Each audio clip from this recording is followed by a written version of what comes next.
All right, Jill, thank you so much. Now, just how high are our property taxes on Long Island?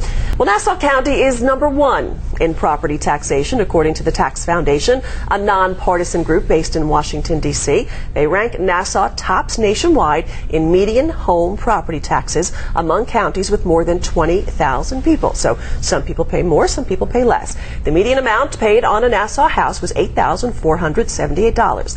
Suffolk County ranked 12th with a median property tax of $7,010.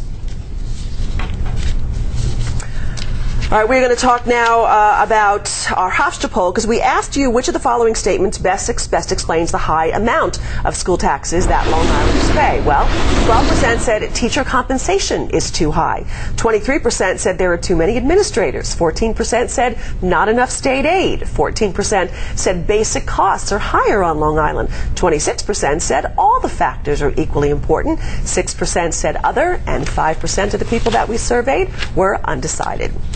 Here with me now in the studio, State Senator John Flanagan from Northport, who is chairman of the Education Committee, and also Frank Russo of Long Islanders for Educational Reform, LIFER. And of course, we have with us Newsday senior education writer John Hildebrand. He is joining us from the News 12 newsroom. Welcome, John. And as a side note, we extended an invitation to this show to all 7 of our Long Island Democratic Assembly members, but all declined our invitation.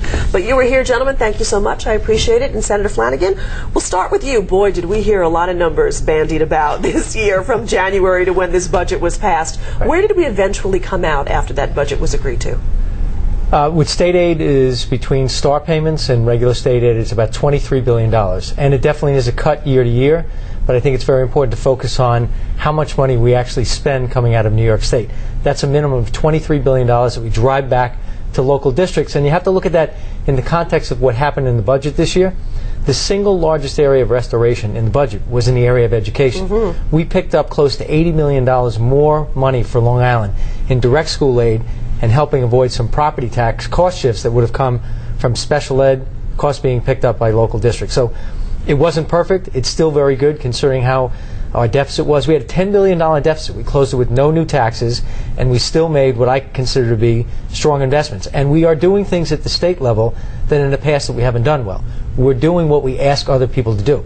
We cut spending, and we didn't raise taxes. All right, and don't spend the money that you don't have. Frank, when it comes to education spending here on the island, does LIFER think we pay too much, or that we're not doing enough with the money we have, or both?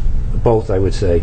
And recognize property taxes on Long Island are more than double the amount of state income taxes paid by the average working person on Long Island. It's more than 4 times the amount of income tax paid by a retiree on Long Island. Property taxes swamp our state income taxes and sales taxes combined. And Albany did a great job in freezing its budget. Mm-hmm. But this problem is due primarily, not just to Albany, it's half Albany's problem. They're responsible for the stupid pension formula that we have and requiring us to pay 90% of the pension costs. They're responsible for the Triborough Amendment, which gives the teacher unions a big edge up in negotiations with school boards. They're responsible for Wick's Law, for the stupid tenure law, last in, first out. They force us to keep the poorer teachers and let the young new teachers go who are better.